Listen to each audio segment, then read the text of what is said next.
آخر کار ربیہ اور سربلند کا پیارا سا بیٹا ہو جاتا ہے۔ جب ان دونوں کا بچہ ہونے والا ہوتا ہے تو ربیہ بہت ہی زیادہ پریشان ہو جاتی ہے کہ وہ سربلند کو کیسے بتائے گی اور سربلند اس کو کیا جواب دے گا، کیونکہ ان دونوں نے تو یہ طے کیا تھا کہ ہم شادی کے بعد طلاق دے دیں گے اور ربیہ اپنے مامے کے گھر اور اپنے بھائی کے گھر چلی جائے گی، جس کو وہ بچپن سے ہی بہت زیادہ پسند کرتی تھی۔ ربیہ کے ماموں نے اس کو ایسے پالا تھا جیسے اس کی اپنی بیٹی ہو، اور ربیہ نے بھی سربلند سے نکاح کرنے کی یہی شرط رکھی تھی کہ سربلند ہم یہ نکاح ختم کر دیں گے اور پھر میں اپنے گھر چلی جاؤں گی اور آپ اپنے راستے چلے جانا۔ لیکن ان دونوں کو اس بات کا علم ہی نہیں تھا کہ یہ دونوں ایک دوسرے سے اتنی محبت کرنے لگیں گے کہ یہ دونوں تو بھول ہی جائیں گے کہ ہمارے بیچ میں کیا طے ہوا تھا۔ ربیہ کے دل میں سربلند خان کی بہت زیادہ محبت بڑھ جاتی ہے، دوسری طرف سربلند خان بھی ربیہ کو بہت زیادہ پسند کرنے لگ جاتا ہے۔ اتنے میں جب ربیہ ماں بننے والی ہوتی ہے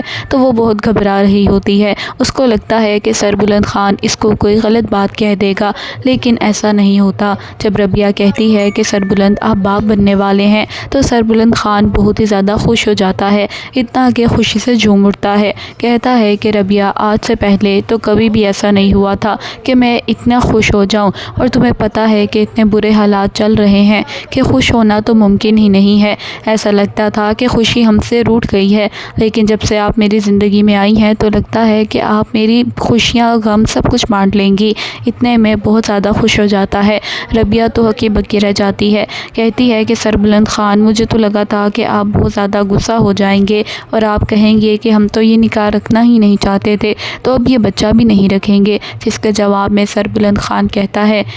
ہے کہ ربیہ ایسی کوئی بات نہیں ہے، میں آپ سے بہت محبت کرتا ہوں، اتنا کہ مجھے سمجھ ہی نہیں آئی کہ مجھے آپ سے محبت کیوں ہو گئی تھی، جبکہ ہم دونوں تو الگ الگ راستے کے لوگ تھے، آپ تو مدثر سے محبت کرتی تھی اور میں بانو سے محبت کرتا تھا، نہ جانے کیوں آپ اور میں ملے اور پھر ہم دونوں ایک دوسرے سے محبت کرنے لگے، میں آپ کو کبھی بھی طلاق نہیں دوں گا۔ یہ بات سن کے ربیہ بھی خوش ہو جاتی ہے اور سربلند کہتا ہے کہ میں آپ کے گھر والوں سے بھی ملوا دوں گا، آپ ہرگز پریشان مت ہونا، بس ایک کام میرا کر دینا کہ میرے بچے کی حفاظت کرنا، کیونکہ میں چاہتا ہوں کہ آپ اور میرا بچہ دونوں اچھے سے رہیں۔ یہ باتیں سن کے تو ربیہ اور زیادہ خوش ہو جاتی ہے، اور اسی طرح اس ڈرامے کی آخری قسط بھی ہو جاتی ہے، کیونکہ دوستو سراب لالا ہی تھا جو ان میں غدار تھا، جب سے وہ پکڑا گیا ہے تب سے سکون ہو گیا ہے۔ امید کرتی ہوں آپ کو میری ویڈیو بہت اچھی لگی ہوگی، میرے چینل کو سبسکرائب کر کے جائیے گا، پھر کہیں آپ گم ہو جائیں گے۔